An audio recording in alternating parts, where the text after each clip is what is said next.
Welcome to Influential Entrepreneurs, bringing you interviews with elite business leaders and experts, sharing tips and strategies for elevating your business to the next level. Here's your host, Mike Saunders. Hello and welcome to this episode of Influential Entrepreneurs. This is Mike Saunders, the Authority Positioning Coach. Today we have with us Leslie Kaz, who's founder and president of Syndicated Insurance Agency, and we'll be talking about the Medicare maze. Leslie, welcome to the program. Thank you. My pleasure to be here today. Hey, I'm looking forward to talking with you because I think that, like you phrased the topic, the Medicare maze, it is not just a simple click, submit, you're done. This is something that you just really need to understand many of these layers. But before we dive into that, I wanted to find out a little bit more about you and your story and background, and how did you get into the industry? Sure. So I had sales jobs in and out of my life. And one day my brother-in-law sat me down and said, "Hey, you ever think about doing something in the financial services sector?" I'm like, "What the hell is that?" He said, "Oh, Yep. It's like insurance." And I said, "Like auto insurance? That's kind of stupid. I don't want to do that." Well, he's like, No. There's a big world here. And one of the things that you can get involved in is there's life insurance, there's Medicare, and he kind of suckered me into it. So I got started back in 1993. So it's been just a minute. Yeah. Got my start off in training for life insurance with Lincoln National, and then slowly moved over into the Medicare space. But I really got into the Medicare space really because of my mom. So my mom's been a single mom for most of her life, and I have two older sisters, and she didn't know how to navigate her way through these confusing systems. And so I really decided to take that on as a personal project of mine, and it's really what drives me. So Medicare is confusing, and my job is to help navigate that system. And that's what I do really well.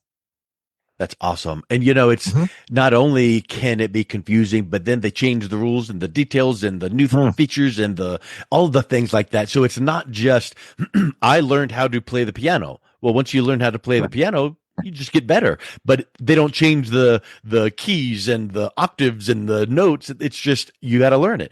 With Correct. Medicare, so many things change from the government and regulations and providers. So that's kind of where I feel like it's just this whole deep ocean.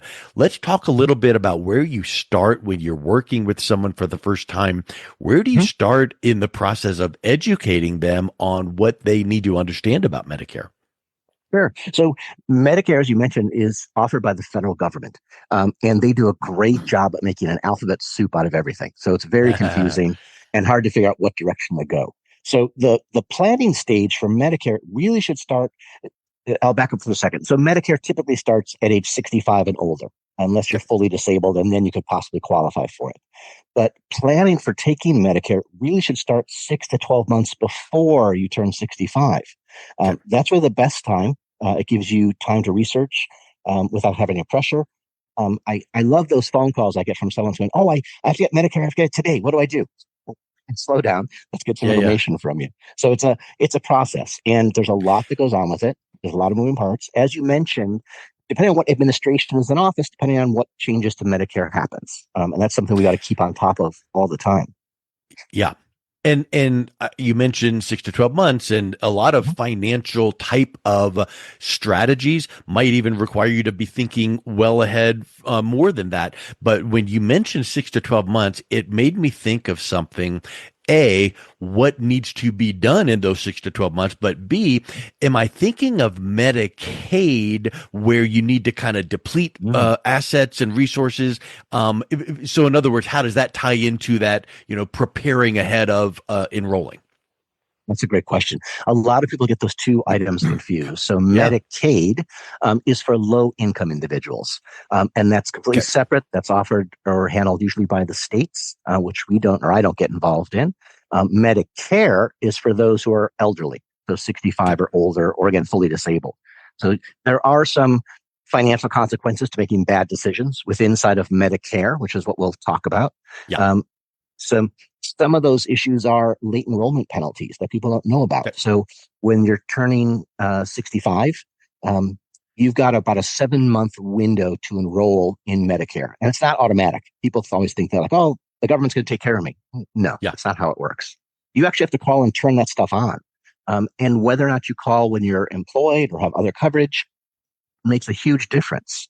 The 7 month window that I talked about is 3 months before your birthday, the month of your birthday, and 3 months after your birthday. That's known as the initial enrollment period. So if you miss that, you get penalized for life. So it can get quite Wow. expensive. Yeah. Well, it not only is it like, oh, you missed the boat and you still can get it, but it's going to cost more or you're going to get less benefits. Talk a little bit about that initial enrollment period as it relates to some of those things way down the road, like healthcare and long-term Mhm. cost. Why is it that if you miss that 7 month window, I mean, why can't it be like, okay, let's just now enroll? What causes that? Or is it just like it's a government thing? There's a lot that goes into it, actually. The big thing is with insurance, I have insurance. You're talking about the law of large numbers. And Yeah. so insurance is designed to offset risk. And if I were to choose one person on the crowd and say, what's your risk of getting XYZ? I couldn't really tell you exactly what's going to happen. But when I Yeah. talk about 100,000 people and the averages, here's what I know is going to happen to, 25% of them or 50% of them. Yeah. So the reason why you get involved early, there's a couple of things, is first of all, if you have some ongoing medical conditions, the sooner I treat that for you, the less likely it's going to cost a ton of money later on. Yeah. So the longer something goes on. So you can hear someone who has untreated diabetes or untreated heart issues. Once you get full blown diabetes, that's a big deal. Once your cholesterol goes a certain number, that's a huge deal. So let's get early intervention, get you started with your medical care early on. So that's not going to cost millions of dollars later in the future. Yeah, that's true. And it's kind of like the worst time to study for a test is an hour before the test or midnight the day before, cramming. So, your retention levels go down. Well, I think it's really important for people not only not to miss this because it can cost more, but it just kind of makes you feel like you can make the right decision in the right frame of mind versus scrambling and reacting, right? Absolutely. You'll notice that when someone turns 64 and a half or about 3 or 4 months before their birthday, their mailbox explodes with marketing Yeah. material, just all Yeah. sorts of stuff. People need to realize this is not educational tools. These are sales tools and they're not objective guidance at all. It's a sales pitch. They want you to be afraid and call a phone number. And that's the worst time to make a choice. As you mentioned, Yep. it's important Yeah. to talk to an advisor and figure out what the plan is going down the road. Yeah, when you can calmly say, okay, now this, be expecting this, and here's the next step, and you're going to get a whole lot of, things that look official, but they're really not, and here's the way to tell that apart. And then I think still could feel overwhelming, but when Leslie told me that it's going to happen, I can go, okay, now I can expect that. So that's really, really important. Let's talk a little bit about some mistakes people make when choosing some of the options, and I know there's plan A, B, C, D, E, or Advantage or Medigap. Talk a little bit about Medicare Advantage and Medigap from a broad perspective there. Sure. So those are two broad types of coverage. So, I'll start from the beginning, which is Medicare. So Medicare is a government-run program, has nothing to do with private insurance companies, and Medicare itself was designed to only cover 80% of your cost or expenses. That other 20% is your skin in the game. So you got to Okay. pay for that somehow, some way, whether that be out of your pocket, whether that be a loan, or preferably you buy private insurance. And that's where that gap comes into play. So that 20% gap Okay. is what people call Medigap plans or Medicare supplement plans. A Medicare supplement plan is something, again, that takes care of that 20%. And it has a stopgap at the top of it. So a maximum out of pocket expense. Many people think that Medicare itself is like, great, I've got Medicare, I'm covered, everything's taken care of for me. There's no maximum out of pocket. So if you have $1 million hospital bill, you're on the hook for 20% of that. That's where private insurance comes into play, and that's where you offset that risk.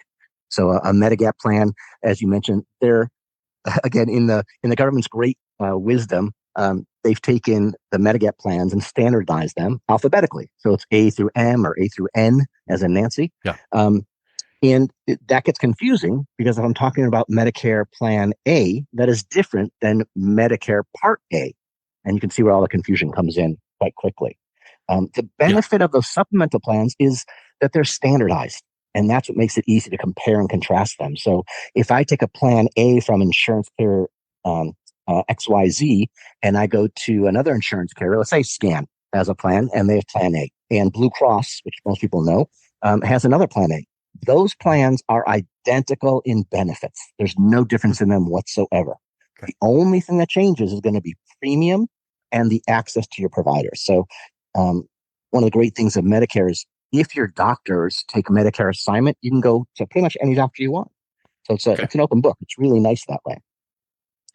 There are costs associated with those, with every plan, obviously. In addition to that Medicare supplement policy, people also have to buy a private drug plan or Part Mm. D as in drug. And those are also through private insurance companies. And people say, great, I'll just take the lowest cost plan. That's the one I'm going to get because it's the best. Well, not necessarily. Every single one of those private insurance plans that cover drugs has a different formulary list of medication. So you may take a certain medication and it's not covered because you took the cheapest plan. Wow. So that's one of the roles that an insurance agent or broker as myself takes into account. Let's get a list of all your medications. Let's start that search first by does the plan cover it? That's step Yeah. one. And then what are the different costs? So you could be looking at two identical plans and they both look about the same price, but then you go into the details and maybe one's got a copay of $5 and the other one has a copay of $400. Those are all things you can get caught up in it if you don't understand what you're looking Yeah. at or what you're looking for. So You know, super isn't critical. isn't that just like a life principle? You Ah, look at is which is better, this product or that product based on size, but they strategically make the size a little bit different and make the mhm, cost a little bit lower, but it's a third of the size. All of that, and you just don't know at first glance. And I think that that's where you start getting these things to go. If this, then that. If you have this, then you need to look at that. And there's no earthly way that a quick Google search will go, oh, what should I set up? Medigap, Advantage, and A and B, and when should I do mhm. this? You're not going to get that. You're just going to get more and more confused. So, what are some of the other mistakes people make when making those decisions? The biggest one I get is I get the phone call saying, my neighbor's got Oh scam health boy. insurance. That Yep. sounds great for your For neighbor, them. but has For nothing them. to do Yeah. with you. Sure. Yep. You know, these insurance policies and plans are designed for specific needs. And your specific need is going to be different than your neighbors or your cousins or your relative or anybody's. And that's important to realize to figure out what is your particular need. So, we mentioned Medigap or Medicare supplement plans earlier. The other side of that coin is something called Medicare Advantage plans, and sometimes referred as Medicare Part C, as in cat. A Medicare Advantage plan is typically an HMO style environment, usually very little cost for monthly premium, or sometimes zero in some places. And it has a network of doctors you get to go to. And some people like that concept because it adds a bunch of bells and whistles to their plan that you normally wouldn't get. And we can get into that a little bit later, but that's important to realize. Do you need a dental plan? Do you need vision? Do you need a hearing aid? So a lot of these Yeah. Medicare Advantage style plans will cover some of that stuff for you, where Medicare But supplement plans do not. But to your point, when you talk with someone, a professional like yourself, Mhm, and you're asking someone, okay, well, do you actually need all these bells and whistles and the mhm, extra cost associated with it? Maybe the answer is no. I don't have the need mhm. for this and this and this, so why pay the extra? But yet, if you need it and you didn't set it up, now you're paying out of pocket or out of network, and now it's going to cost more. So you want to know going in, what those needs are and how that translates into making that choice, right? Absolutely. And there's penalties if you don't do it right. Oh That's boy. the big concern. I get a call at least once a month from someone saying, oh, I now need to get prescription medication, so I need a prescription drug plan. Well, how long have you been Hmm. on Medicare? Oh, 5 years. Like, oh, well, there's a problem with that. You have a lifetime penalty because you didn't take Mm. it when you first were allowed to have it. And that Wow. happens both with Part B Medicare as well as prescription drug plans or Part D as in drug. So those are some big things that people don't realize that if I miss those windows, Yeah, there's a penalty for my life. it reminds me of when you talk to financial advisors and they talk about the required minimum distribution rule, Mhm. where at a certain age you have to take out a certain amount of your accounts, and I've been told and heard it's like, oh, if you don't take it, there's a huge penalty. But there's some times people go, oh, well, I sold my RV and I'm flush with cash. I don't need any money. I'm not going to do it. And you might think that that's just fine, but nope. You better check that. Same with what you just mentioned there. Mhm. You might not have needed the prescription plan when you set it up, but look at what that can cause down the road, that cascading negative domino effect. Sure. And you mentioned an important point that a lot of people also miss is understand what your retirement income is. So, yes, you Yeah. may start taking distributions from a retirement plan. You may have sold a property. And as you mentioned, you're flush with cash. That affects your retirement income. And your Yeah. retirement income is directly tied to how much premium you're going to pay for Medicare. Hmm. So if you have a high income earner, so an individual is about 109,000 this year and jointly 218,000. If you make less than that, most of the time you're going to pay just the basic cost for Part B Medicare. But if you make more than that, you also have to pay an additional premium on top of that because you're a high income earner. That's called IRMA, and most people don't Yep. remember or don't have never heard of it. Yeah. Which goes into planning well ahead of when you actually need to make your decisions, because Mhm. maybe the 3 month and the 7 month and the 1 month of the birthday, those things Mhm. that you mentioned, maybe those are the really critical things. But if you really expand out and think, ooh, how should I make sure that my income is this or plan for that? It might be mean that you need to start at least talking about this or thinking toward it well ahead of that, just to kind of have your ducks in a row. Absolutely. And if you're not talking to the right professional, they may skip over that and not ask, Yeah. okay, what's your going to be your income in retirement? And that's a Yeah. huge, huge nut to crack if you haven't planned for it. So I know we've talked about insurance and coverage and doctors. How does a Mhm. person's health history factor into these decisions? What's great about this is so there are two things. First of all, your health does not, or your health history or whatever condition you have, does not preclude you from getting insurance, Medicare Okay. insurance, when you are first eligible for it. They have to take all comers no matter what the situation is. God forbid you've got cancer and heart disease and diabetes, they have to give you the coverage. And it's the exact same price that everybody else would pay for it. So that's the great thing about that. However, later on in the future, as you said, a lot of people and all of us, no one thinks it's going to happen to them. That's the standard phrase I hear Mm, from everybody. Well, I'm 65, my Adler to 90, and I'm going to be great in great shape. That sounds great, but we know statistically that 1 in 3 people have a disability when they're over yeah. age 65. We know that people don't live that long. We know that the most expensive care is as we age. And as much as we like to think of, hey, I'm healthy, I work out, I go to the gym, it's going to be great. Yes, but what happens if something doesn't go the way you planned? And that's where talking to the right type of specialist, insurance agent, can help you guide you through that path of, okay, well, if that happens, here's the contingency. So we look in the future as well. Yeah. And it is so much better to look in the future with the right tools, meaning Hmm. questions and decision models, so that you set it up the right way the first time. Like measure twice, cut once, because once you cut, it's cut. So we keep kind of talking about this over and over, but I'm sensing the high import. So let's make sure that people are understanding that. And you talked about doctors, and you want to go to your physician. What are the kind of things that people need to be made aware of to make sure that their favorite doctor, their personal doctors and preferred hospitals are covered? So you don't want to get a plan where it's like, oh, well, now I can't go to whatever. You want to know that going in. Correct, correct. And I get that. A lot of people will make that mistake thinking that if I've got Medicare or if I've got a supplement plan or a Medicare Advantage plan, I can go any doctor I want, any hospital they have to Yep. take me. Well, it's only partially true. So Yeah. a Medicare supplement plan works with any doctor or any hospital that currently takes Medicare as payment. If they do that, you're fine. You can go wherever you'd like. On the flip side of that, however, the Medicare Advantage style plans, which are becoming more and more popular these days because of all their extra benefits, is we have to make sure that your doctor or your hospital or your specialist is within a network. And every insurance plan and every carrier in every state has different networks of doctors. And it's not enough to say, hey, do you take Blue Cross? The front office person, the doctor says, yeah, we take Blue Cross, no problem. What they're not telling you is it could be considered out of network. And so Ah, you'll be paying 100% of that bill. And Blue Cross says, you went out of network outside of what we'd normally yeah. You, pay. you So asked that's you your asked the wrong problem. question. Correct. Correct. Yep. And I have to let people know that you're going to ask in for the billing person in your doctor's office. And the question is, are you contracted with this Mm, plan and this insurance company?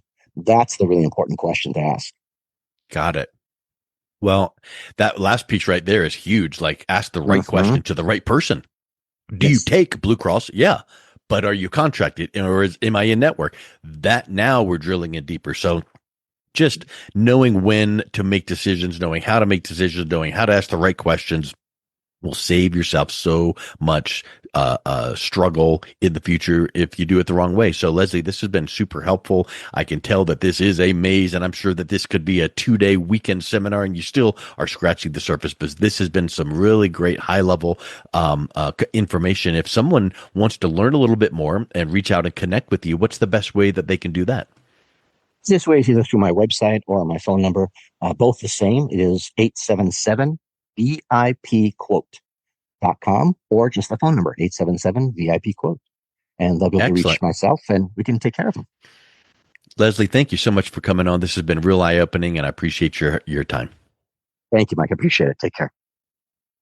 You've been listening to Influential Entrepreneurs with Mike Saunders. To learn more about the resources mentioned on today's show or listen to past episodes, visit www.influentialentrepreneursradio.com.